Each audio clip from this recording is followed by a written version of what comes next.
పాలమూరు కాంగ్రెస్ లో మరోసారి విభేదాలు రచ్చకెక్కాయా? ఎంపీ మల్లు రవిపై ఏఐసీసీ కార్యదర్శి సంపత్ హాట్ కామెంట్స్ చేయడం వెనుక ఆంతర్యమేంటి? సీఎం సన్నిహితంగా ఉండే ఎంపీకి మాజీ ఎమ్మెల్యేకి మధ్య విభేదాలకు కారణమేంటి? క్రమశిక్షణ సంఘం చైర్మన్ గతంలో సంపత్ పై ఎందుకు ఫిర్యాదు చేయాల్సి వచ్చింది? Let's watch the story.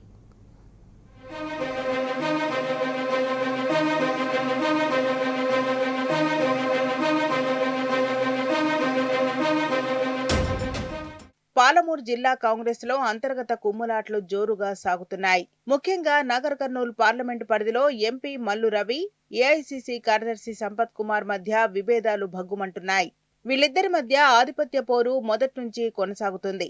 ఓ అధికారిక కార్యక్రమంలో ఎంపీ మల్లు రవి ఎమ్మెల్యే విజయుణ్ణి తన కారులో ఎక్కించుకొని పోవడంతో మొదలైన వివాదం ఇప్పటికీ కొనసాగుతోంది. పీసీసీ క్రమశిక్షణ సంఘం చైర్మన్ గా ఉన్నట్టు మల్లు రవిపై సంపత్ కుమార్, ఆయన అనుచరులు రాష్ట్ర కాంగ్రెస్ వ్యవహారాల ఇన్ఛార్జి మీనాక్షి నటరాజన్ సీఎం రేవంత్ రెడ్డికి ఫిర్యాదు చేసే వరకు వెళ్లింది. మల్లు రవి 8% కమిషన్లు తీసుకుంటూ బిల్లులు ఇప్పిస్తున్నారంటూ కంప్లైంట్ చేయటం అప్పట్లో సంచలనం సృష్టించింది.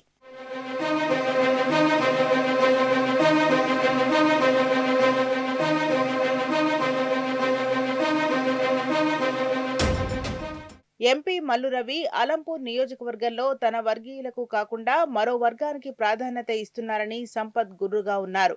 దీనికి తోడు ఇటీవల జరిగిన మున్సిపల్ ఎన్నికలు ఇద్దరి మధ్య అగాధాన్ని మరింత పెంచాయి. దీనికి గద్వాల్ ఎపిసోడ్ కూడా తోడైందని టాక్.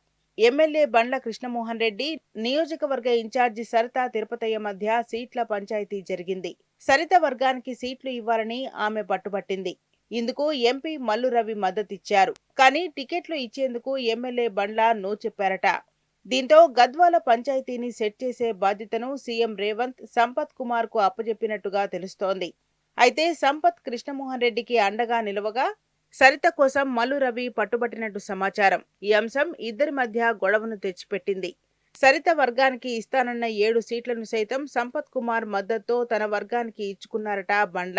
ఈ అంశంపై ఎంపీ మల్లు రవి తీవ్ర స్థాయిలో ఆగ్రహం వ్యక్తం చేసినట్టు వినికిడి.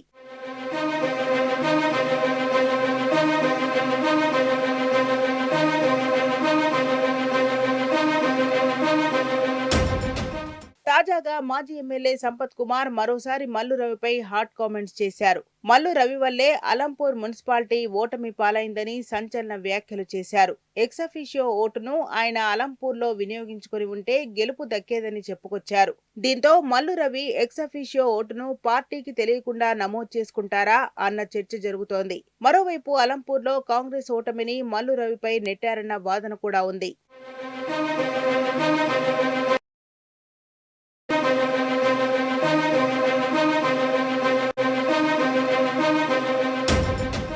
సీఎం రేవంత్ రెడ్డి సొంత జిల్లాలో కాంగ్రెస్ నేతల మధ్య విభేదాలు చర్చనీయాంశంగా మారాయి. ముఖ్యంగా ముఖ్యమంత్రికి మల్లు రవి, సంపత్ కుమార్ సన్నిహితులే అయినా వాళ్ల మధ్య ఉన్న విభేదాలను సెట్ చేయకపోవడం హాట్ టాపిక్ గా మారింది. ఇద్దరు నేతల మధ్య సమన్వయం కుదర్చకపోతే పార్టీకి మరింత ఇబ్బందిగా మారే అవకాశం ఉందంటున్నాయి గాంధీ భవన్ వర్గాలు. మరి సీఎం రేవంత్ రెడ్డి జోక్యం చేసుకుని ఈ ఇద్దరి మధ్య సయోధ్య కుదురుస్తారో లేదో చూడాలి.